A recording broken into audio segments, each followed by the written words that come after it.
Oui, donc on continue sur le même concept, même idée. Parce que c'est une question qu'il faut explorer sous tous les angles. Euh, et c'est une question qui mérite d'être analysée sous toutes ses facettes. C'est comme un diamant en mille facettes. Et si vous analysez la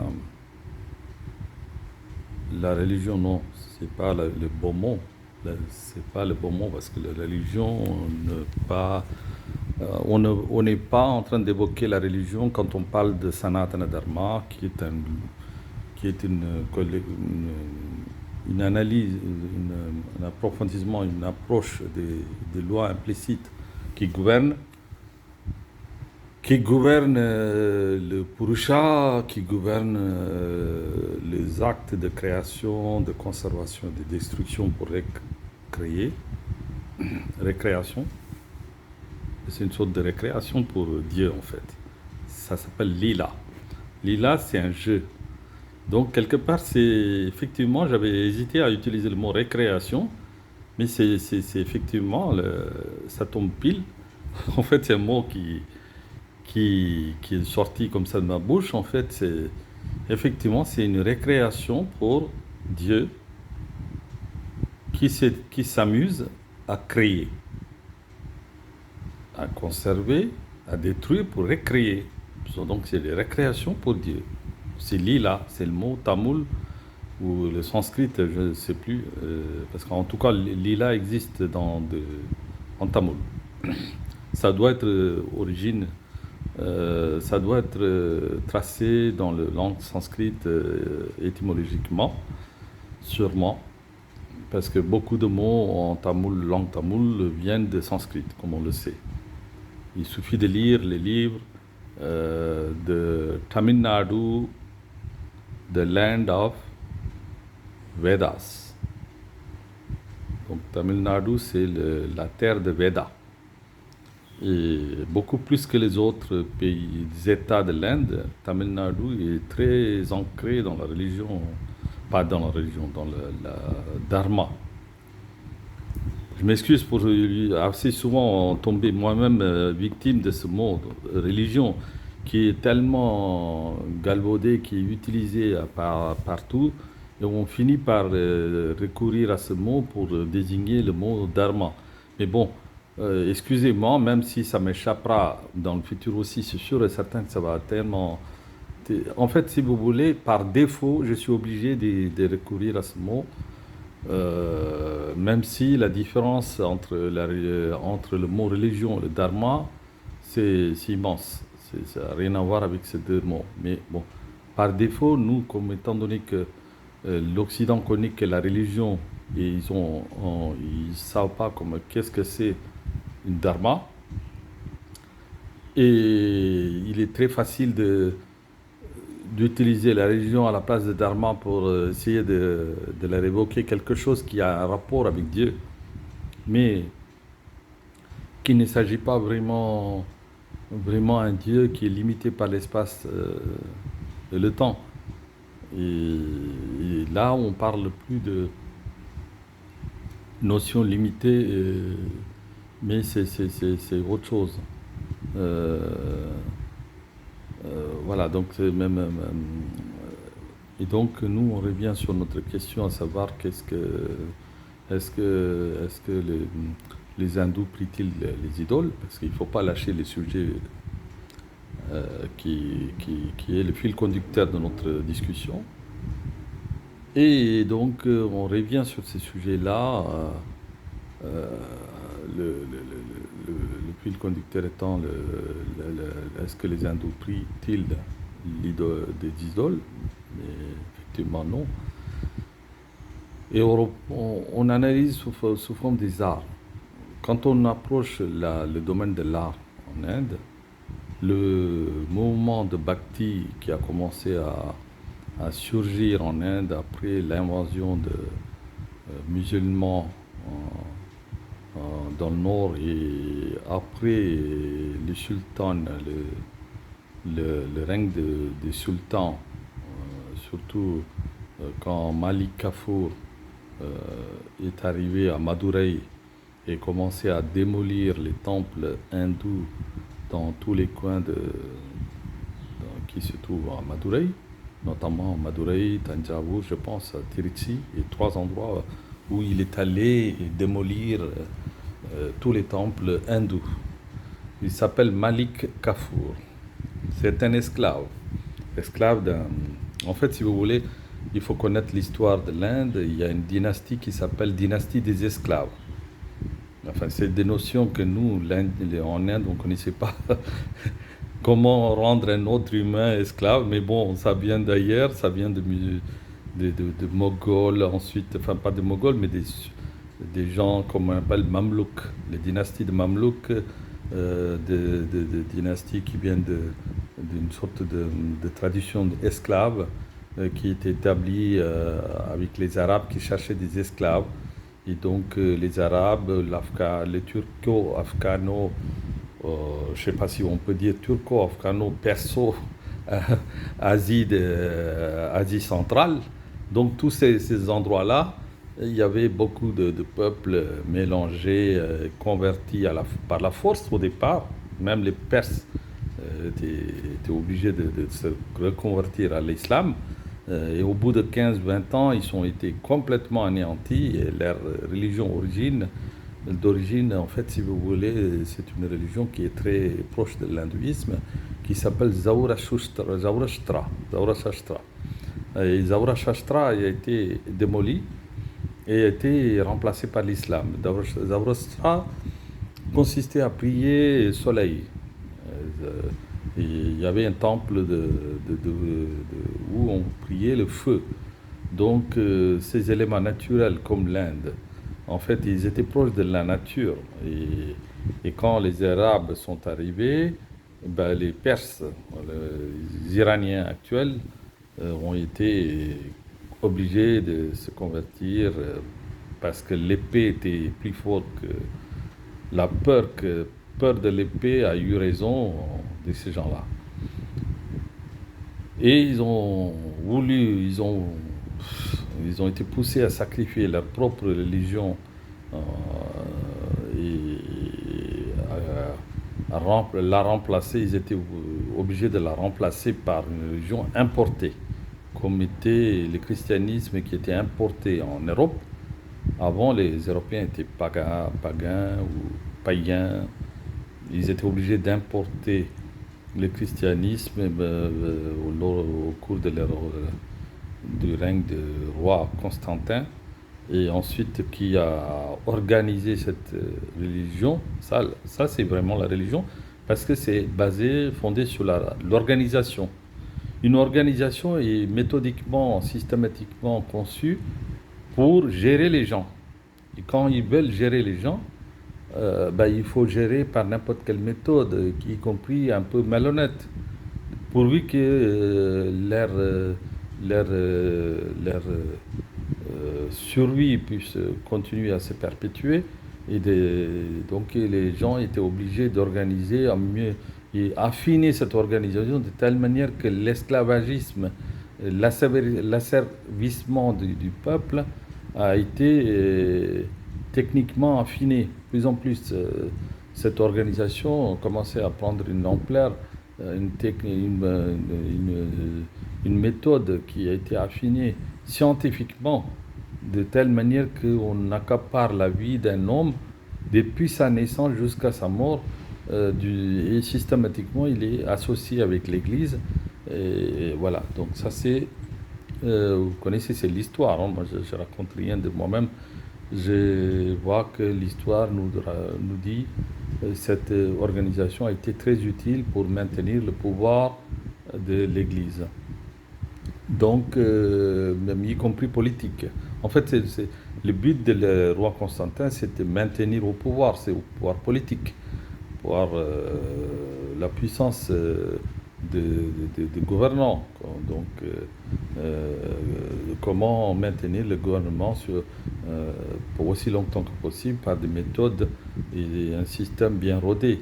Voilà, c'est cette logique qui a été au fondement de cette religion. Et donc, nous, pour revenir à notre question, et donc, la question est de savoir est-ce que les hindous sont idolâtres? Non, parce que c'est effectivement les idoles ne vous évoquent pas des chansons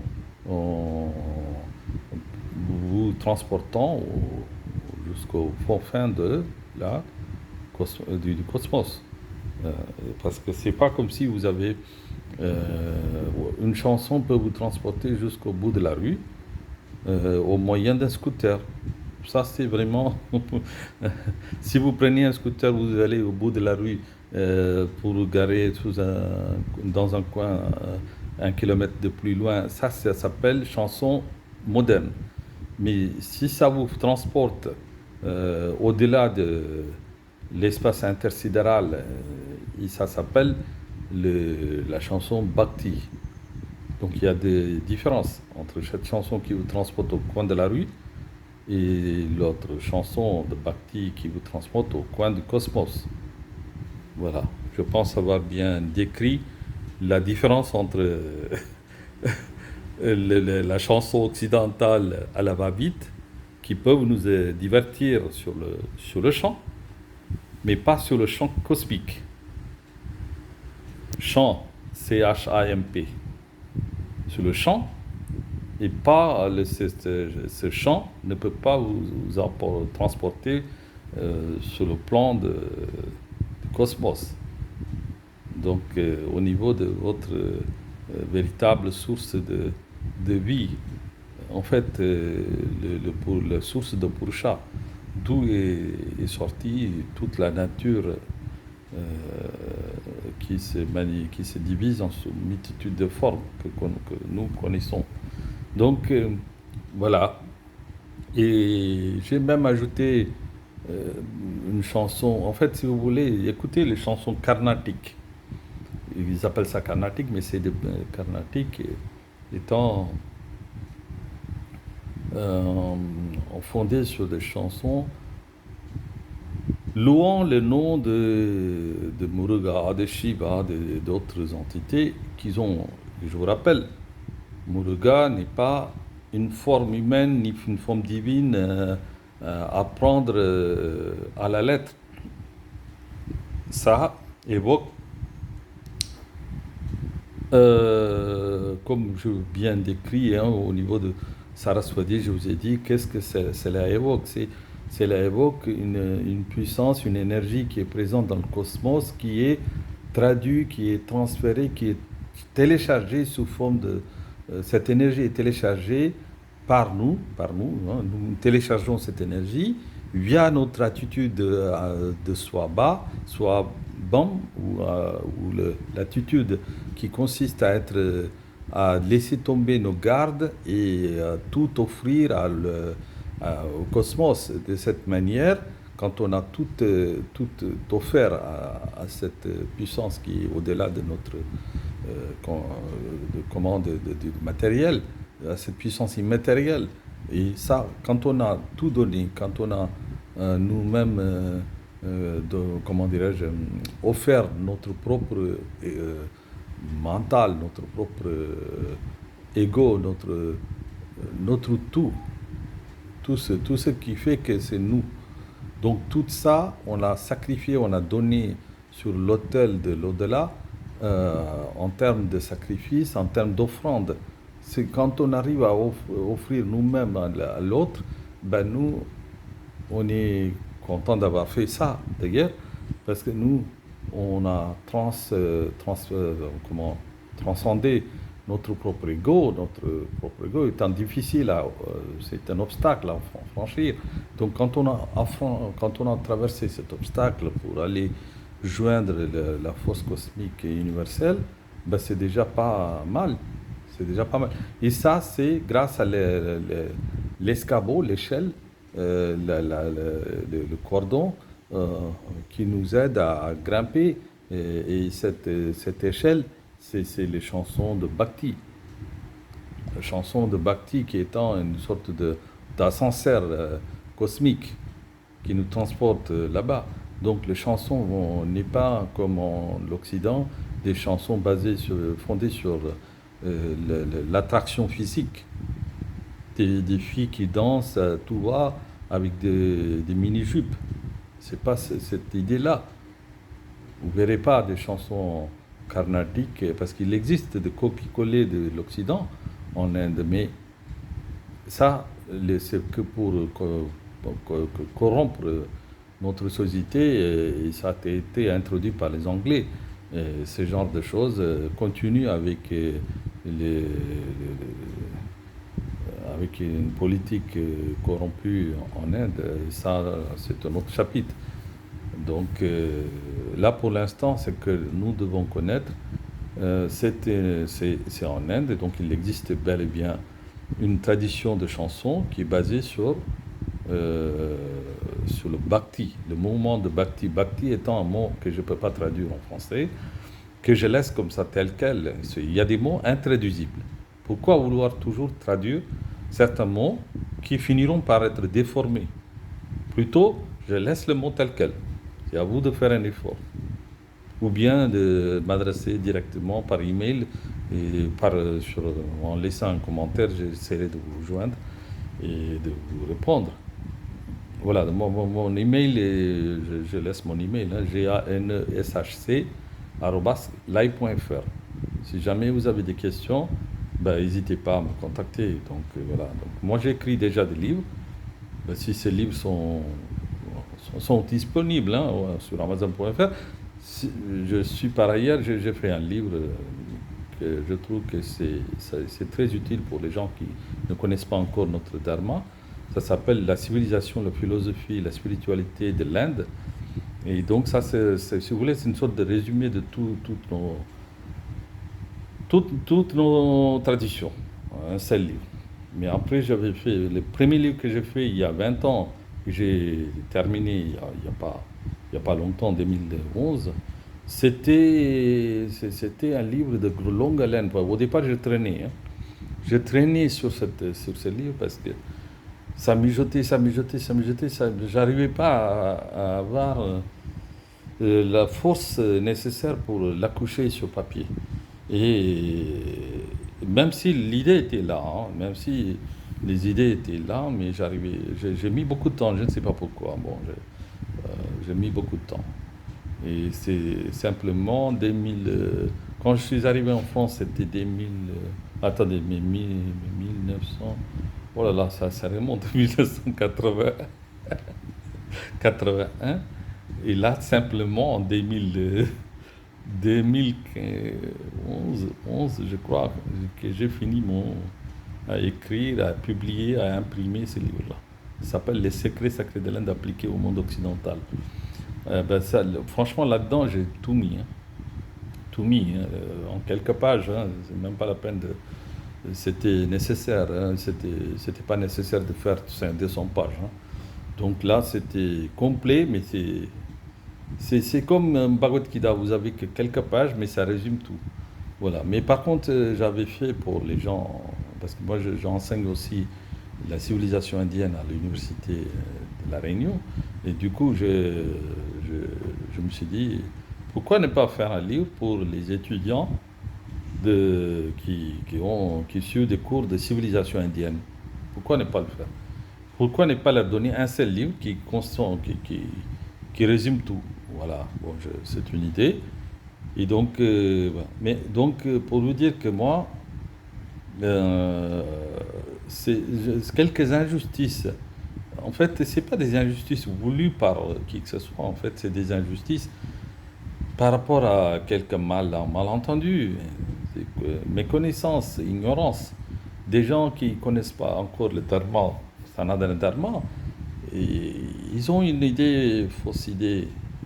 Et donc, et je pense que quand le fruit est tellement juteux, les gens veulent pas que les autres sachent. Et donc, ils veulent le couvrir avec de la boue pour que les gens ne viennent pas le manger. Et c'est une attitude de peur parce que eux, leur fruit étant tellement amer, et personne vient le chercher volontairement. Il fallait organiser, il fallait systématiser pour qu'il y ait un système, une organisation, une armée de missionnaires Sinon, ça ne se vend pas, ces fruits amers.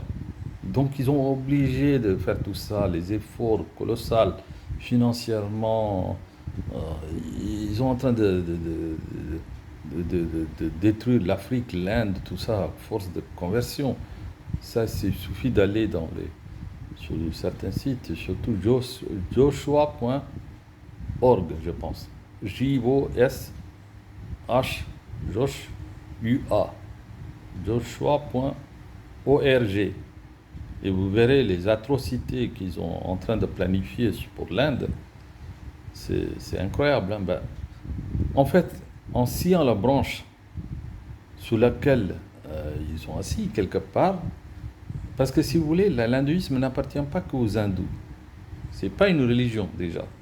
C'est un dharma. C'est une, c'est une révélation de loi implicite qui sous-tendent le fonctionnement de notre univers, de notre vie. Donc ça touche à tout homme. Tout homme est né avec dans cet univers qui est fondé sur certaines lois que lui doit connaître pour vivre sa vie. Tout homme. Il n'est pas réservé aux hindous. Et c'est ça que j'essaie de répéter. Ce n'est pas du tout. C'est un truc universel. Comment une loi universelle peut être confinée, limitée à l'Inde uniquement? Dites-moi. Je pense que n'importe qui est intelligent peut comprendre que le dharma en Inde, c'est que une révélation de lois implicites qui sous-tendent le fonctionnement de notre cosmos, de notre univers, de notre terre, de la nature.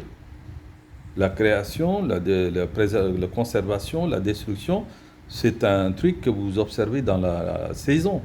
Vous avez l'automne, le printemps, l'été, enfin, les feuilles jaunissent, et ils tombent, et les feuilles meurent. Ça, c'est la loi naturelle.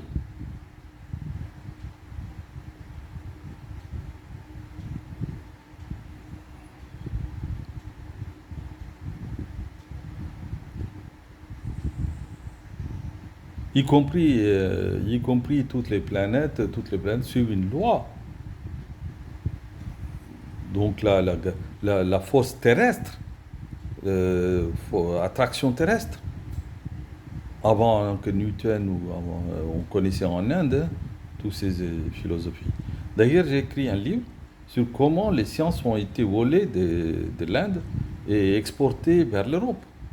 Et ça, c'est un sujet assez dramatique. Bon, je ne veux pas utiliser le mot, j'aime pas utiliser le mot voler, mais quelque part, quand on constate que toutes les sciences ont été exportées sans dire d'où viennent ces sciences, ça montre à la fois la malhonnêteté, le manque d'intégrité. Et donc, pour expliquer la Renaissance, les Européens n'ont jamais dit que c'était avec les sciences de l'Inde qu'ils ont fait la Renaissance. Pourquoi ils n'ont pas dit? S'ils étaient courageux, comme Arthur Schopenhauer, qui a dit qu'il s'est inspiré de l'Upanishad, donc il a pu quand même écrire ces livres philosophiques qui ont boosté la Renaissance. Arthur Schopenhauer, c'est un Allemand. Et d'autres, Kant, euh, ou des Américains, Emmanuel Kant, hein. Je pense qu'il y a d'autres philosophes, je n'ai pas en tête, mais j'ai fait les listes de tous ces noms-là qui ont volé les connaissances indiennes. Et des fois, je suis quand même j'apprécie quand même certains Européens qui ont reconnu qu'ils ont pris certaines choses en Inde. Par exemple, La Fontaine, il a bien dit qu'il s'est inspiré des histoires, de fables en Inde, même si bon, ça a été traduit par les Arabes, mais ça vient de Panchatantra de l'Inde. Et La Fontaine a fait référence à un Indien. Et d'ailleurs, son nom, il parle d'un Indien, bon, en tout cas. moi j'ai pas en tête tout de suite comme ça, le brut en blanc, mais disons que beaucoup de choses, y compris, c'est pas que zéro, la mathématique tout entière a été, même dans mon livre, j'ai trouvé quelque chose d'intéressant. Les livres de maître, les livres de maître en France, c'est pas que les Anglais, hein. En fait, c'est ça qui est terrible. Et c'est pas que réservé aux Européens. Quand je parle des Européens, ce n'est pas que les Allemands, quelque part, les Hollandais. Non, c'est y compris les Français, les Anglais. euh, tout le monde a sa part dans cette exportation de connaissances indiennes. Et bah, tout homme qui cherche un petit peu trouve tous ces éléments-là. C'est pas, moi, j'ai pas inventé. C'est dans les livres d'histoire. Et c'est pour que tout le monde puisse y trouver ces vérités, hein. Mais bon, moi, j'en veux à personne parce que ça, si vous voulez, c'est naturel de prendre quelque chose d'intéressant ailleurs et de le transférer. Mais simplement, il fallait le reconnaître. Mais ça, c'est le manque de politesse. De dire, bah, j'ai pris quand même un certain nombre de choses en Inde et je vous ai maintenant présenté sous une forme, voilà, sous une autre forme. Et j'ai ajouté quand même mes propres idées. Ben, pourquoi ne pas reconnaître? Mais nous, on a le droit de s'inspirer des autres. On n'a pas, c'est pas un tort en lui-même. Je peux m'être inspiré par un grand auteur, c'est pas négatif, mais il faut juste, parce que c'est pas, je dirais pas tous les Français, ils ont importé tel quel les connaissances indiennes. Ils ont ajouté quand même leur propre vision, peut-être. Ils ont ajouté des éléments. Mais au départ, ils étaient des points déclencheurs. C'était en Inde. Parce que lors de la colonisation, ils ont été confrontés à des tonnes de livres, hein. J'ai dit une bibliothèque de milliers de livres qu'ils ont traduits en langue latin au départ. Les Arabes, ils ont déjà traduit en langue arabe.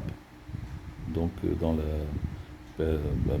Bagdad, dans la ville de Bagdad, il s'appelle un centre qui s'appelle la Maison de la Sagesse, où les gens faisaient que traduire le bouquin indien. Vous vous rendez compte, un centre qui était consacré à Bagdad que pour traduire les livres indiens. Tellement fascinés par les sciences astrologiques, astronomiques et les lois comment dirais-je, de toutes les sciences mathématiques, algébriques et trigonométriques. Et tout ça, si vous voulez, les Grecs, ils savaient déjà, parce qu'ils étaient à côté. En fait, les Grecs étaient nos voisins. Quand je dis ça, ça vous fait rigoler. Mais les Grecs étaient nos voisins. Pourquoi? Parce qu'ils étaient. En fait, au départ, il y avait l'empire perse à côté de l'Inde, qui était le roi Cyrus. Et après cet empire perse, Alexandre le Grand, comme on dit, donc il est venu jusqu'en Inde pour reprendre le pouvoir de cet empire sassanide de Perse. Donc il a tout repris sous sa coupe et donc il est devenu automatiquement l'empire grec. Il a refondu, il a gardé quand même la même structure perse. Il n'a pas voulu révolutionner tout parce qu'il a voulu garder le satrape, ça s'appelle satrape. La région perse a été divisée en satrapes. Donc, Grecs, ils ont gardé les mêmes topos, mais simplement quand leur région a été réoccupée par l'Inde, ben, en fait, l'Inde a repris toutes ces régions avec Chandragupta Maurya. Ben, c'est l'Holocauste a pu céder toutes ces régions à cet empereur. Et même, il était obligé de donner sa fille en mariage à l'empereur indien Gupta, parce que l'empereur indien était trop fort pour lui. Et donc, il a cédé tout ce qu'il a conquis dans ce coin. Il a tout redonné à l'empereur Chandragupta Maurya. Donc, voilà, ça c'est une longue histoire. Bon, pour abréger ce qu'on peut dire, le grec était déjà était nos voisins, en quelque sorte, par la colonie grecque qui était voisin de l'Inde. L'Afghanistan était à cette époque, faisait partie de l'Inde, Pakistan aussi. Gandhara, c'était le lien entre la Grèce et l'Inde. Gandhara, c'est la ville de Pakistan actuelle. Donc tout ça pour vous dire que nous, on a quitté notre sujet principal, mais je crois t'avoir répondu à cette question, étant donné que cette question de l'idolâtrie n'est pas du tout, ne tient pas la route, étant donné que quand on applique, quand on voit, quand on analyse les chansons, le bhakti, le mouvement de bhakti, ben c'est pas du tout par rapport à une statue qu'on peut s'accrocher notre bhakti comme un manteau sur un porte-manteau. C'est pas du tout ça. On peut pas accrocher sur. Et imaginer la statue comme une porte-manteau, on peut pas accrocher là-dessus notre, notre sentiment noble qu'on a pour quelque chose qui est immanent, qui est omniprésent, omniscient, qui est à la base de la source de la création. Bon, je pense avoir fait cette vidéo. J'ai bien expliqué les problématiques.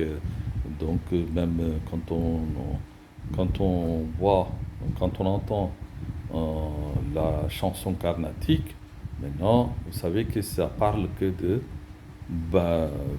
l'émotion pour le divin.